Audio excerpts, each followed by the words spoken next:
Hello and welcome back. If it is not already obvious, I am coming to you live from my chicken run.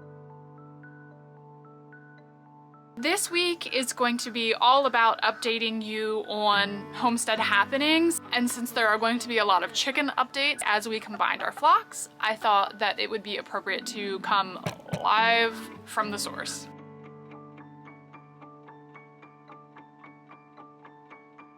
Summer is officially underway in our household, and how summer always starts for us is the completion of our dance recital.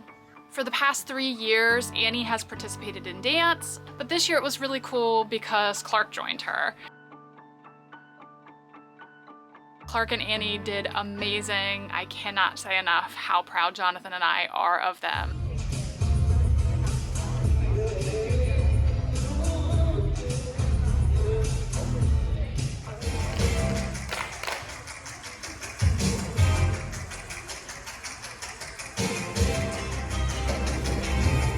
Jonathan and I are both flying solo this week. Jonathan literally and me figuratively. Jonathan is going to be leaving later on today for a work trip in Las Vegas, with it being right after a crazy couple of days with dance recitals and all of that stuff. I am going to be staying here with the kiddos and holding down the fort. Feels super weird because I don't know about all of you and who kind of oversees planning and packing and all of that stuff for vacations in your family, but in our family, Jonathan just shows up. I think it's pretty amazing that he trusts me with that because there is no way on earth that I would leave my house without knowing where I'm going or what's coming along with me. You know what that's called? What? Trust? Trust. He obviously trusts me a whole lot, but feels super weird that I didn't do any of the packing for him. So I just gave him a hug and said I feel like his mommy and asked if he packed his underpants. And good news is he did. We're gonna miss you this week, boo-boo. Arlo's already sad. I mean, sad is just his persona, but say Dad didn't even leave yet and you are very sad. All right, here we go, flying solo this week. With Jonathan being gone and the deck project obviously being on hold while he is not here, I thought that this would be a perfect week to update you on all things homestead. Before I get to chicken updates, I wanted to just take you around the rest of our property and show you some other changes and updates as well. They tell me this isn't cold. I don't think I believe them. 3, 2, 1! Number one, we opened the pool for the season. You saw that a little bit in last weekend's video. The pool is not something that was on our criteria for a house or something that we were necessarily looking for, but it is something that we got. We call it a bonus gift. Closing the pool at the end of the season last year was not my favorite task, so I wasn't looking forward to opening the pool for the season. Where's wood?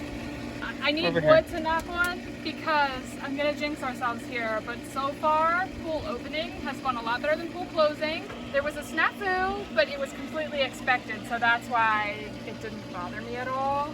Our pool cover was in terrible shape. Because of that, we knew that there was gonna be no way of keeping the weeds and algae out from the top, so the pool is not clear, but we're okay with that because that was anticipated. Now Whitney's trying to pull out the robot vacuum house. No, my strength. Got this. Good morning. It is day one of Jonathan being in Vegas. One of the things that we need to do is to flush out our filter. We have what is called a DE filter. It uses diatomaceous earth instead of sand. For the most part, it's pretty easy as far as maintenance goes. Every couple of weeks, we just bump and regenerate the filter.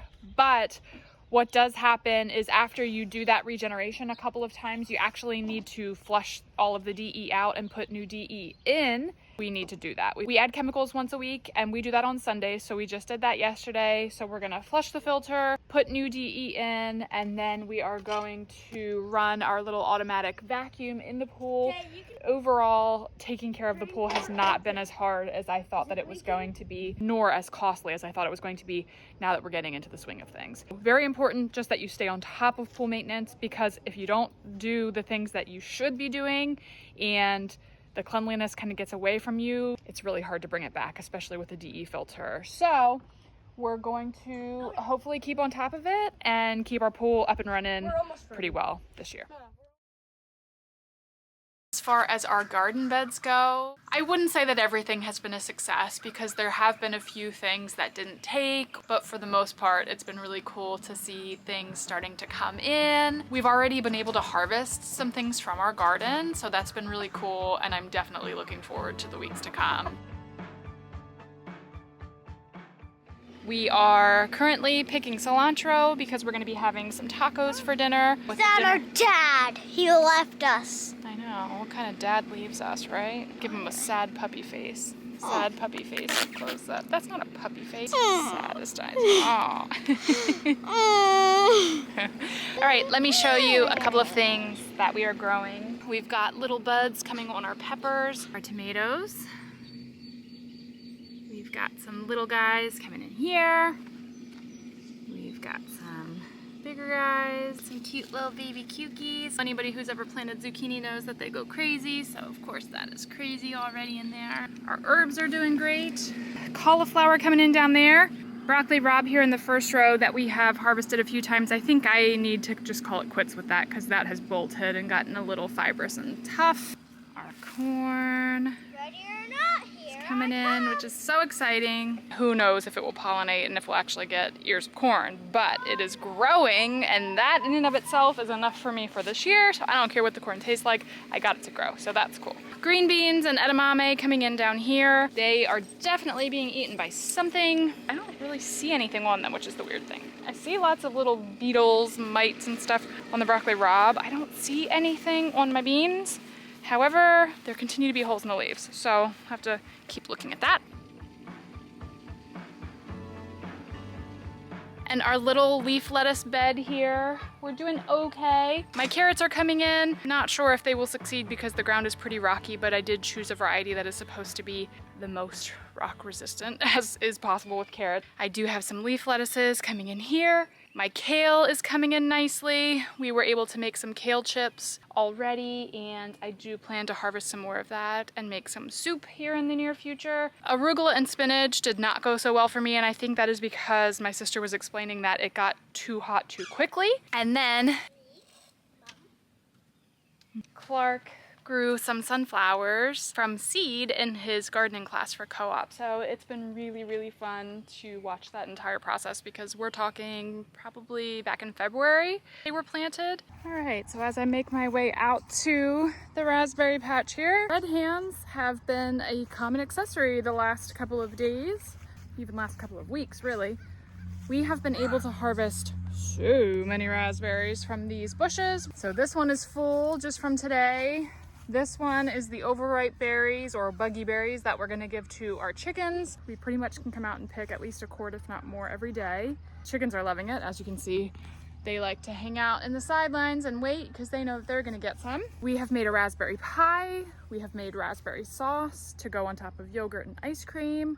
We're gonna be making raspberry ice cream later this week. We have, of course, eaten handfuls and handfuls of raspberries. We've shared them with friends. I'm gonna ask the neighbor up here if she has any use for some. It's just been a really cool gift that we didn't even have to plant at our new house, something that was already in existence and has really been put to good use this year.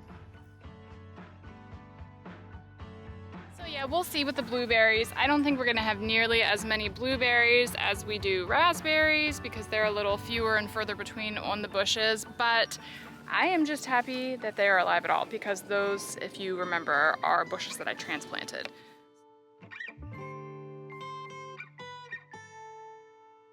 And last but not least, our chickens. We finally were able to combine our flocks. This is one of our hens that we're gonna be keeping. I'm ready to get the hens that we hatched over to the coop with the big girls, but she has a condition called parrot beak. She can't close her mouth because her top beak is very curved and her bottom beak is a little bit too long. So we're going to use our dog nail Dremel. I do have cornstarch available in case she would have any bleeding, but we're not gonna take much off, just enough that she can hopefully eat and drink a little bit better. She is growing, so I know she's getting food and water, but it gunks in the side of her beak and then the other chickens pick at her. And I don't want our current flock to have any more reason than they are already going to with outsiders to be picking on her.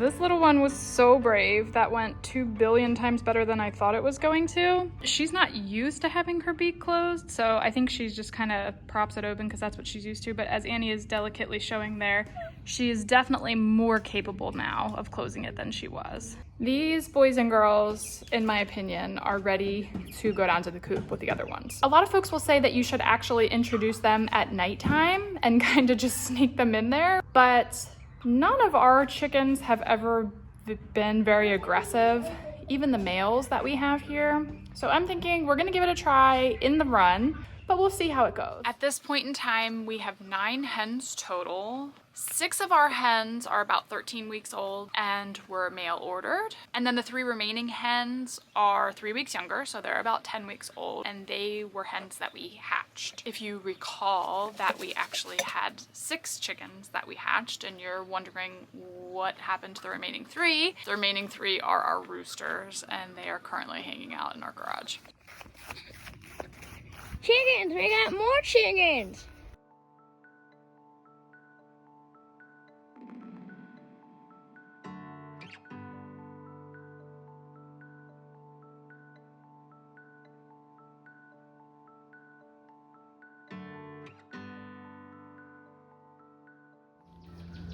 Based on how this is going at the moment, I am imagining that this is going to be more of just a first time intro.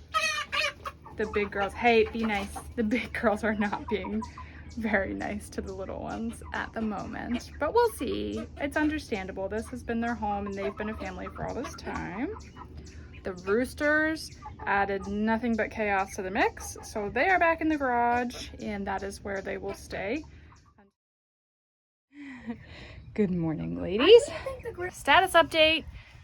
Introducing the flocks yesterday did not go swimmingly. They did not love each other yesterday. So what we're gonna do here is slow intro. For the next week or two, depending upon how long we feel like it takes before feathers are not ruffled every time the girls see each other, is we're gonna keep the little 3 in here for the most part. They're gonna have their own food and water in there and they can just hang out but see the big girls and vice versa. And then after some time has passed, then we will try them being all together once again.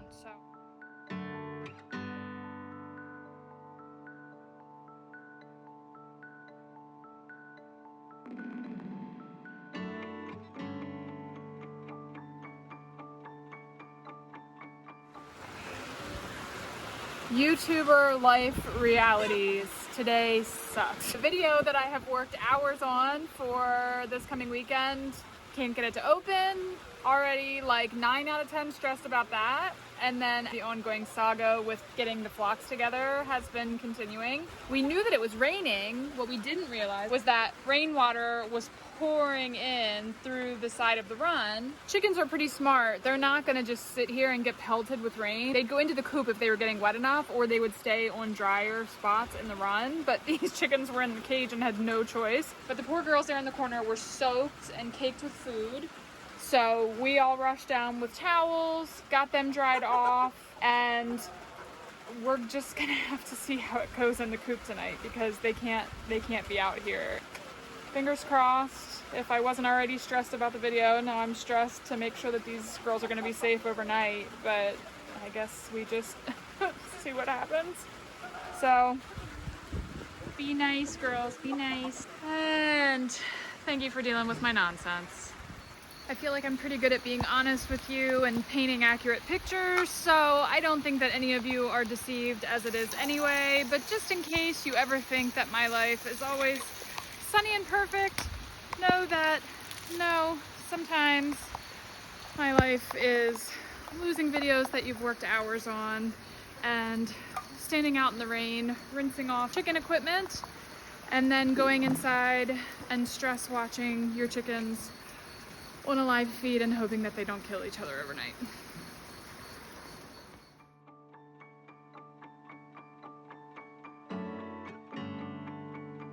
We were forced to end the dog crate days. From that point on, the crate was gone and we just did a lot of monitoring and supervising. Good morning. It is 7 a.m. now. I have been awake for 2 hours. What Jonathan and I decided to do was to set an alarm for 5. That way we could turn the coop camera on at that time and just kind of keep an eye on the chickens as they were waking up.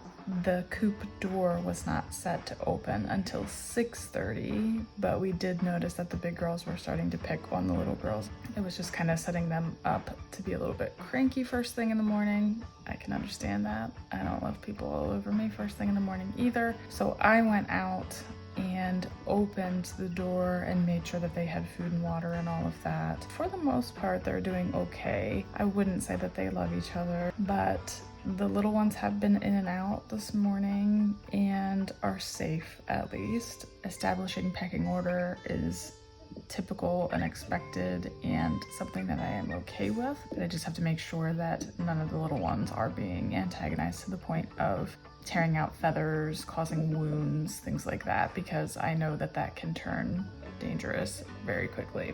We'll just keep an eye on these girls today and see how they get along.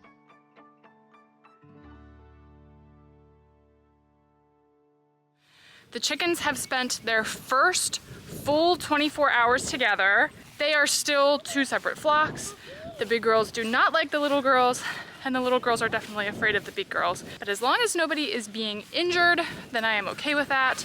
And I just realized that it's going to take a while for them to establish new norms. We have to be able to live our lives. We can't be watching chickens on a camera 24/7. And we also can't not go anywhere because we're afraid that they're gonna hurt each other. We did the very best that we could do for them. We gave them a slow introduction, watched them like crazy the first day that they were together. So we feel like we are doing everything that we can do. And now it is just time for them to figure it out. The little girls have been allowed to come out for breakfast now. Big girls have something to say about it. Blackberry, you'll be nice. I can officially say that the flocks are combined, the girls are doing well, and while they still are separate in that it's 6 versus 3, they are at least tolerant of one another enough that I'm not really worried about physical harm anymore. Always at my side, aren't you, Brown Brown?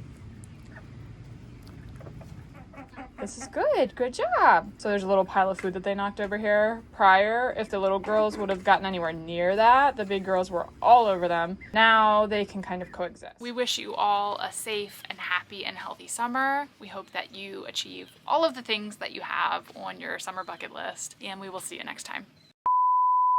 I thought that this week would be a perfect week to update you. There's a hawk. Well, I want to tell. Look into the camera. We're having fun look right without you. Okay. Haha. Now look right in. Who's a boy? If you're a boy, say hi. Oh, great, Cleo. You're gonna take a poo-poo right in front of the whole world. Show that. Don't you guys want little sisters? You have to be nice. You were not very nice yesterday. No, you weren't. Oh, I got nose up. Old-fashioned oats container, but we usually do. Hey, don't throw it on them. The girls. They're playing the bongos. Bong, bong, bong, ba, bong, ba, ba, ba, bong, bong.